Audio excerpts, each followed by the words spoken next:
So someone tells you that they're a boy, and you're like, no, you're not a boy, let me look at your fucking vagina. Like, you're pro-inspecting the genitals of children. You're pro-paedophilia and you're pro-rape. Yeah. About 10 minutes ago, you were having a little bitch fit about hypotheticals. Yeah. So now, given that you're having a hypothetical, can you give one example of when that's happened? And I think Antifa stands for anti-fascist, so that sounds fine. Yeah. Trans anti-fascist sounds quite a cool term, actually. Just to jump in on your argument there, it's really terrible. Okay, thank you.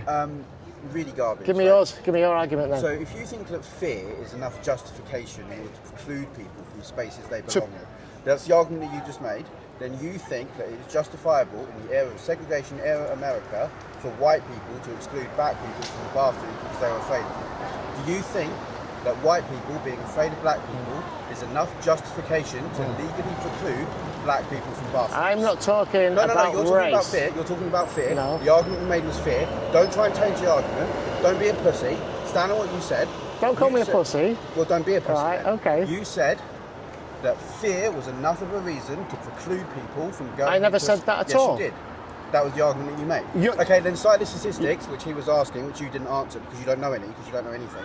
Cite the statistics that show that trans people are a danger in bathrooms to women. Right, or additionally, people claiming to be. I'm fine. You just said about precluding people from places that they don't belong in. That's where your argument is fundamentally flawed, because men do not belong in women's spaces. Okay? So a man pretending to be a woman does not belong in a woman's space. Do you think male cleaners don't belong in female change rooms? How about that for an argument? Well, so that's a different argument. There's a different argument to the one. That's the argument that I'm making. Yeah, and you think, okay, can a woman have a penis? Yeah. Well, there you go. What I'm dealing with. Can a man get pregnant? Yeah. Yes. Well, there you go. Absolutely. You don't think that your mind's been poisoned? How do you know yours hasn't been? Pardon? How do you know your mind's not been poisoned? It might have been. So it might have been, but there's a certain... You accept that there is a chance you are wrong? I'll tell you what, I would bet my life... I would never bet your life on this argument. Well, you're not me, are you? But would you accept that there is a chance you're wrong? What? Would you accept I'm dealing here with two people whose minds have been poisoned by this gender ideology that I'm trying to expose. Or you're dealing with one person who's been poisoned by far-right rhetoric. That is also an option. Far-right? Yes. Okay. So I'm not saying you are broadly, I'm saying specific rhetoric is... Saying that a man can't be a woman is far-right. No, well, is that what you're saying? Because I'm saying that a trans woman is a woman. And to not believe that is far right? No, I'm saying... So what have I said that's far right? You asked me... You called me far right, so you've got to define it. No. I said that the rhetoric is far right. You might be, otherwise, an incredibly left-leaning liberal person. Well, there's an insinuation there. You might be a full-on socialist. I don't know what your politics are. But the rhetoric is far right. Yeah, so define it. I've asked you to define what that is. And my rhetoric, I've said is that a man can't be a woman and shouldn't be in women's spaces. In absolute children should be allowed to grow up before they are pushed down a pathway, a medical pathway, which is going to affect them for the rest of their life. I would agree. Something that they don't understand. Should not be forced to be cis if they are trans. I would agree with you. 100%. If a child is trans, we should not push them down a medical pathway that forces them into That's what's been happening. It's happening still. Since the cast review of the Tavistock Clinic, fortunately, it's stopped in this country. But at the moment, they are recruiting children for puberty blockers trials. The doctors that are trying to push this ideology. Which is NHS, you said? Yeah, it's called the pathway. It's called. All you need to do is Google the CAS report. Okay, it's the doctors and clinicians. Listen, it's the doctors and clinicians that used to work at the Tavistock and Portman Clinic. Okay, that's been closed down, and they've pushed to regional centres. There's one in Alder Hey Hospital in Leeds. Alder Hey Hospital in Liverpool. There's another in Leeds. There's one in Great Ormond Street Hospital in London. If you want to know who they are, it's the people that are working there. Said they're attempting to recruit, and they're recruiting it. So, what is the recruitment material? Right, they can't get it past the ethical standards at the moment. That's not the debate. What is the recruitment material? I'll tell you. Yeah. So the children that are going to these clinics, that are being taken there, sometimes pushed by their parents, that do not fit social stereotypes. So, for example, a young boy that doesn't like playing football, rolling around in the mud or climbing trees, but he might have grown up with sisters, so he likes playing with dolls. He likes to wear a sister's dress. You said an example. Is that an actual example? Do you have an example of that? They're the examples from the Tavistock Clinic. If you want to read a really well-documented case on it, there's a book called, listen, did not let me finish, there's a book called Time to Think by Hannah Barnes, which documented what went on leading up to the closure of the Tavistock Clinic, okay?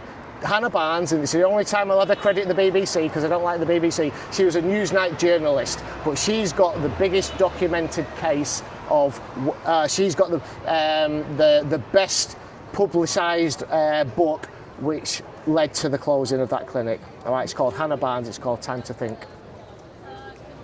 I admit I have not read that book, I have read the Cash book. Yeah.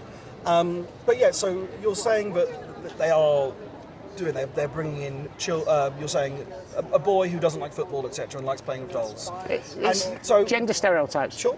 Does not fit to the stereotypes. Sure. So when they brought them in, do they then immediately give them estrogen, puberty blockers and surgery, or is there a longer process in this?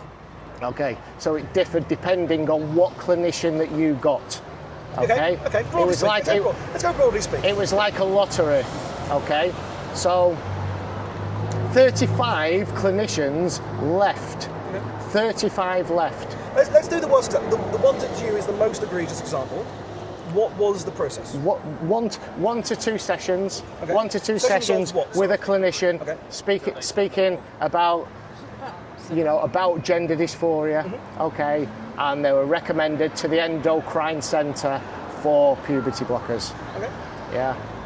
So I can give you. What were the age groups of that? Sorry. Okay, so within that, if I can recall, it was. I think they were taking people in from the ages of 9 up until I think it was under 18s for the Tavistock, something like that. I can't remember the exact. Do you know what the recidivance rate was? Pardon? Like how many people who went through this process then, as the term is, detransed, then decided after going through this procedure, after going through this, they actually were not trans. Right. They were just cis. So what happened was it was almost like an affirmation pathway.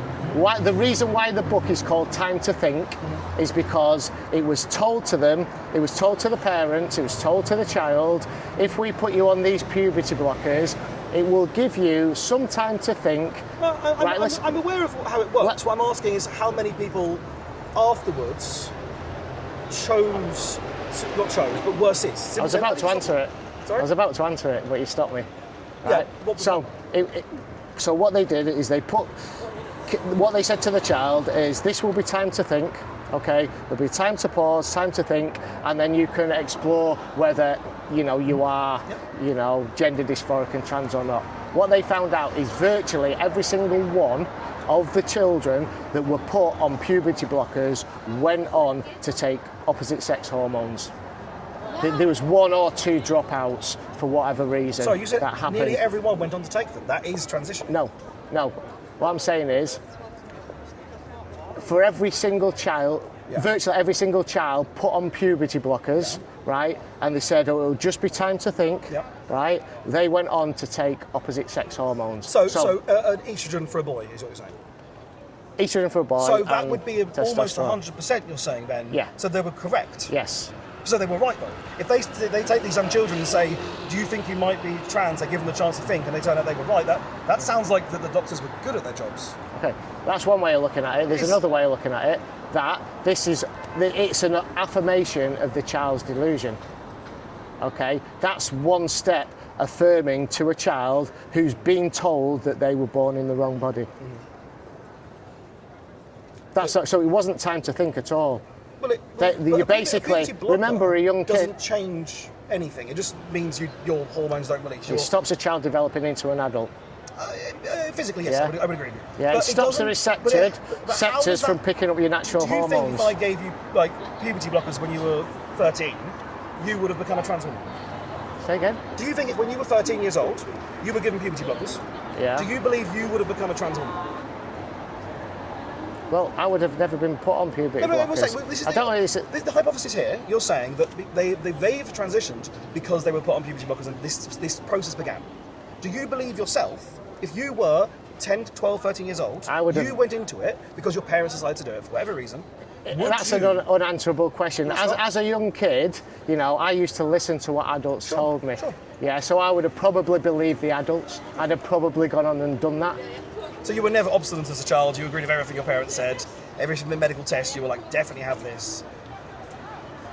You know, I was quite an unruly child, you might imagine. Okay, I don't okay, know. but you know, when you listen, you know, adults listen to people in authority. They listen to doctors in white coat. Trust me, I'm a doctor. We've heard all that. As a child, if they hear something from someone in authority, you know, on an issue like that, they will probably believe that. So I probably would have gone on with that. So you think you would have transitioned had you been given puberty blockers and? As a child, what I'm saying is I probably would have listened to the adults. And you believe you therefore would have transitioned? That's what I'm saying. So there was. Well, I mean, it's a situation that never happened. Of course because it never happened. But also, it never will. A lot of this is things that never happen. We can argue about things that may or may not happen. You know, it's possible that a trans woman will enter a bathroom and assault someone. I haven't seen that many headlines about it. Yeah, I can give you headlines about how it's happened in women's prisons. But the thing is, I have actually seen a lot of people who've been assaulted in prisons who have been trans. There are some fascinating books about that. Whenever I give examples, they're never enough. Well, you haven't given an example. You've given a broad spectrum concept with no. If you say case number, if you say child 426, we can look up right now. Child 426 in this report, we can check. But you haven't done that. You've said there's this kid who didn't like football. How many do you want me to give you? Is 3 enough? Let's go for one. Right. One case number. Okay, right. Kira Bell. Cool. Look up Kira Bell. Bell. B-E-L-L. Kira Bell. So, she was taken to the Tavistock Clinic, all right. I think she was put on puberty blockers age 16, I think. They're actually hormone blockers, puberty blockers. There's a bit of a confusing term. Okay. So, but this isn't about an assault in a prison or in a toilet or anything. No, we're talking about children. I'll do the prisons after we've done the kids. Okay. So we have one person Kira Bell. who did transitions. That's all you asked for me. You know, I did ask. I told you there'd never be enough. So no. What they did to Kira Bell is they put on puberty blockers. They then put on cross-sex hormones, which was testosterone, and then they removed the breasts. Okay. Yeah. So that's one. Okay. That's Kira Bell. Do you want me to tell you of another? No, because Clementine Breen. Okay. No, because as we were saying, we were discussing assaults in toilets. Now we're back to this one again. That's fine. Right. I'll tell you about a prison. You said that the mass majority. I'll tell you about a prison. Thank you. All right, Karen White. Karen White. Stephen Wood was his original name. Karen White. I'm fine with the name Karen White. Yeah. Karen in normal spelling or with the Y? Karen White. Normal spelling, I think. His real name was Stephen Wood. He was in. I forget the name of the prison. He was a sex offender. Okay, a sex offender committing sexual assault is hardly unusual. Yeah, and then once he was convicted, he identified as a woman, right? In prison, he sexually assaulted two female prisoners. I can see this. The court transcripts read, and this is because all the judges are on this. You're a predator, highly manipulative. Yeah. I can read it. Yeah. Do you think, therefore, that a gay male sexual predator, someone who attacks men solely, should be put in women's prisons to protect the men? Say again. So a man. I think he should be put in solitary confinement. I mean, I would agree. Every fucking man should be. I think no one is going to agree with that. I think a gay male sexual predator. Yeah. He would be more at risk for being attacked from the other prisoners. Rapists tend to be, rapists in prison. But sexual predators in prison don't go down very well with other prisoners. Thankfully, so. Right? Do you want any more examples? I can give you loads more. We're trying to go case by case rather than shotgunning examples. So. We're saying this one. I agree. This is the bad. We haven't done sports yet. We can do sports. I do. I give a shit about women's safety in sports. I participated in sports all my life. That's why. What sport? Okay, we'll leave sports for a second. Your concern is about people being sexually assaulted in prison because the person has a predilection for sexual assault. Unfortunately, what I'm saying these people exist. Is men shouldn't be in women's prisons. Okay. There's still men in women's prisons. Should a man who predates upon men be in men's prisons? Should a man who predates upon men? Any killer is a predator. I agree. You know, they're all in prisons. Okay. You should be in prison. Yeah, I agree. You should be in prison. You know, categorised by your sex, and you're also categorised by your danger in prison as well. About risk. Many different categories. About risk. Yeah. So a man who predates solely or primarily upon men should they be in a male prison? Are they not a risk to the men? Should they not be in a women's prison, therefore, because it's safer? What about the other women in that prison? Well, but he doesn't attack women, he attacks men. You just said your concern is people being sexually assaulted, for example, in prison. Someone who only sexually assaults men, therefore... I'm saying women who sexually assault I'm saying that guy would be at more risk from anybody. He would probably... No, that's not the centre, that's not the discussion. Yeah. This is a non-sector. He would probably be put in prison. You just said not 5 minutes ago you don't like hypotheticals. That's hypothetical, darling. All right, okay. What I'm saying though, you're just trying to muddle me and you're trying to catch me out. You should be divided by your sex in prison. Also, if your main concern is about risk, even if you don't believe trans people are real, even if you think they're delusional or whatever, a man, in your terminology, who has transitioned to having a female body, he will never have a female body. Who has breasts and a vagina? Let's say breasts. Not as much as possible. As much as possible. That will never happen. Okay, yeah, well it does. Oh, cheers, Chris. No, it doesn't. Okay. A transition to be physically, to all intents and purposes, appearing to have a cis female form. I guess the question is, are they not incredibly high risk in prison? There's a few. Okay. You know, and they're incredibly high risk in a men's prison. And so you're basically, because you don't agree with their gender identity, suggesting that they deserve to be repeatedly Do you think that a trans man, that is someone born of a vagina, should be in women's prison? I'm saying men should be in men's prisons, and women should be in women's prisons. Who has transitioned as far as biologically possible to looking like a woman. He will not. Well, I mean, no, this you cannot biologically change. I said as much as I said. You can't at all. In your terminology, a man who is pretending to be a woman and has pretending, yeah, that's what he'll be doing. To get boobs. He's still a man. He should be in a man. He should be in a man's prison. But your concern was risk. This person. My concern is the safety of women. So only women. Pardon? Only women. Not the safety of I'm concerned of the safety of women from men. Cool. That's fine. So yeah. So what about? That's what I'm concerned of because of your physical advantages. A trans man, that is someone who was assigned woman at birth but now lives as a man. We've been over this earlier. Nobody's assigned anything at birth. Well, we are to what birth. No, they're not. Your sex is you're assigned a name, you're assigned a height, you're assigned a weight. You're assigned lots of things. You're not. You're assigned a height and weight. Right. Read your birth certificate. No, it's all recorded. Yeah, sure. It's all recorded. It's observed and recorded. Okay, so someone who is a trans man... Because that's what's happened. They've changed the language. We had this debate earlier about language and you were fine with it and you changed your mind. I wasn't fine with it. Well, we skimmed regardless. Someone who is a trans man, that is someone who is built like, let's say me, built like me, looks like me, got a big beard, broad guy, big broad, yeah, has a vagina. Should they be in a men's prison or a women's prison? Should a woman be in a woman's prison? Yes. So would you not say that that's quite a risk to... should a woman be in a woman's prison? Do you a think... woman should be in a woman's prison and a man, based on biological sex. So but then it's not based on risk, because that person who has, because you said about physical advantages and that was your concern. It's a risk when you put men in women's prisons. Right, okay, it's simple. You're incapable of listening, it seems, right? So someone who is a trans man who has taken a huge amount of testosterone and as such... So a trans man's a woman. A trans man is someone who is... Yeah, right, okay, we get it, but you don't believe in trans. We'll leave the debate. You don't have to make the comment every single time. Yeah. I just need to clarify what you mean. No, we understand what your position is. Yeah.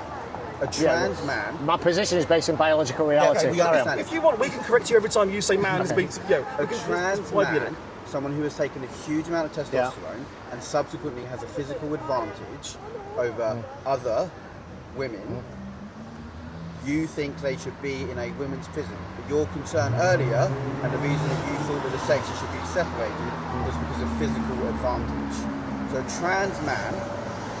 Someone my build, let's say my build. Do you know what? I'm pretty average height. Trans guys can be my height, can be my build. I know a couple actually. Yeah. Despite having enormous physical advantage over other women, you think you should be in a women's prison. A woman should be in a woman's prison. Okay, but so you're saying someone who is I'm saying a woman should be in a woman's prison. Yeah, right. So your concern is not about physical ability. Your concern is literally about the word gender. woman and man. Because someone of you could take that argument for a woman that's been a bodybuilder. 100%. Yeah. Yes, 100%. Okay, still a woman. Okay. Yeah. Right. However you want to describe it. It's not about physical. Pardon? Because if a woman player, if a number 8 rugby player went to prison, and as a cis woman, my argument is it should be divided on sex. It's simple. Absolutely simple. You said safety, but it's not safety anymore. Yeah. You've accepted that you're not actually concerned about physical advantages or something. It is about safety because women. But you're trying to divide safety up on different terms. I'm talking about the safety. I'm talking about dividing it by biological sex, okay, that women should be in women's prisons, men should be in men's prisons. Then you cite the reason as safety, and yet you're happy for trans women to be repeatedly raped in men's prisons, and you're happy for trans men to potentially assault trans people. women to be I mean, that happens. Anybody is in a male prison. And you support that. No, I don't support that. The repeated raping of trans women. Okay, well, if that's how you want to dress it up, you can do it. I mean, that is what you're saying. No, it's not. And you also support the potential for trans men. I love what you're doing. Well, I'm pointing out your position. Your position is that you're pointing out your idea of my position, your perception of mine. Pro-inspecting the genitals. I'm pro-rape. Okay, so right. you're pro-paedophilia. Right. I'm pro-paedophilia. Well, you're pro-inspecting the genitals of children, right? Pro what? You're pro-inspecting the genitals of children. I'm pro-inspecting the genitals of children. Where did you get that from? How do you know a 14-year-old child's gender? Because you're talking about transgender children. If someone tells you that they're a boy, and you're like, no, you're not a boy, let me look at your fucking vagina. Like, you're pro-inspecting the genitals of children. You're pro-paedophilia and you're pro-rape. Okay. Why are you pro these things? Why do you support paedophilia? I'm not. You're just putting words in my mouth. No, there's a perception of what you think I am. Yeah, because this is what you support. Right, okay. You support these pretty disgusting positions. Yeah. You said it was about safety, and as soon as we highlighted safety concerns, suddenly it wasn't about safety anymore. It was just about your gender identity. Safety divided on sex. Okay. Divided on sex. Okay. So a very limited view of safety. I need to remind you that you two people think, right, that women can have penises and men can get pregnant. Correct. Yeah, this is something that has been known for many thousands of years. But you don't know anything. I can say the name of Lega started on this, and we kind of glossed over it. And now when you came, we restarted. By the way, when I was here earlier, we didn't agree. Yeah. But we initially were just talking about children, and that was the debate. And now we've gone to adults, and it's the philosophy's changed slightly. I've shown you. I originally asked you what you define as a child, because the argument is no such thing as a transgender child, which is the placard. The argument of no such thing as a transgender child, you can argue there are trans babies because babies don't have gender identity. That's a totally argumentative position. Like, is gender socialised? Is it genetic? Fuck knows. That's too complex. I'm not a biologist. Do you want to do... Right, we've done children, we've done men and women's spaces. Do you want to do the women's spaces that is sports? I don't care about sport. Yeah, well, I do, like I said. You care about sport because you want to go around inspecting the genitals of children on their sports team. Right. I don't watch sport. I want to... Well, that's what you want to do, right? Do you think men should be allowed to compete against women in sports? And you're going to prevent that by inspecting the genitals of children. What sport? Pardon? You mean tennis? Who gives a shit? People play tennis. Have you ever seen mixed tennis? It happens all the time. Yeah, that's because it's divided by two men. You've got a man and a woman on one side, and a man and a woman on the other side. I've seen man, woman. I've seen man, woman. It happens. Hell, fucking. Why was that chess gender tournament? Okay, let me tell you this. Name me one Olympic sport where women have got a better score or record than men. Shooting. None. Shooting. Absolutely none. Shooting, sorry. Absolutely none. There's not a single one. It's shooting and ultramarathons. Ultramarathons. I've heard of ultramarathons. But also, given that trans people have been allowed to compete in the Olympics since 2004, since they're apparently a big concern, can you name one trans person who's won an Olympic medal? Any. Bronze, silver, gold. Just one since 2004? Just one? No, right? Since 2004? Yeah, well, that's when it started. Who competed in 2004? Trans people have been allowed to compete in the Olympics since 2004. If I was simply desperate for a gold medal and all the lauding that gives, because everyone cares about that, why don't I, as someone who's just physically quite strong, I can just say I'm a woman and do some wrestling, right? And your argument is I'd always win because I'm a man. Why doesn't everyone do that? Why doesn't like a retired Olympian who's a bit old to beat the men now just switch and beat the women? Like if it's such a professional Because he's probably got integrity. So you're concerned about integrity now, rather than safety. You don't look to it like you say. You're not interested in. You've not done a lot of sports. You don't look to it. Yeah, I mean you're a broad guy. I get that. You look powerful. You know, you might not have trained for a while. No, God, no. You've not done a lot for a while. But once you have done sports, once you know how much you have to put into it, you know, and then can you imagine as a female, right? You've trained really hard to say make the Olympic team, right? Or compete in a sport. Then all of a sudden, a man with male biological advantage identifies as a woman and comes into that sport and then beats her. That would be terrible, but about 10 minutes ago you were having a little bitch fit about hypotheticals. Yeah. So now, given that you're having a hypothetical, can you give one example of when that's happened? Yeah, I'll give you one. You're talking about the Olympics. We're talking about international stage sport, not small scale, not local teams. No, I didn't say Olympic winner. I said No, I said Olympics. I didn't say medal winner, but I'll give you an example where an Olympian took a female's position on a team. Did they win? So that'll be Laurel Hubbard. That's a bit hateful. Did they win? Yeah, kind of. Is it? Yeah. Don't worry, we're telling him. We're just having a bit. We've met before. We have met before. How you doing, man?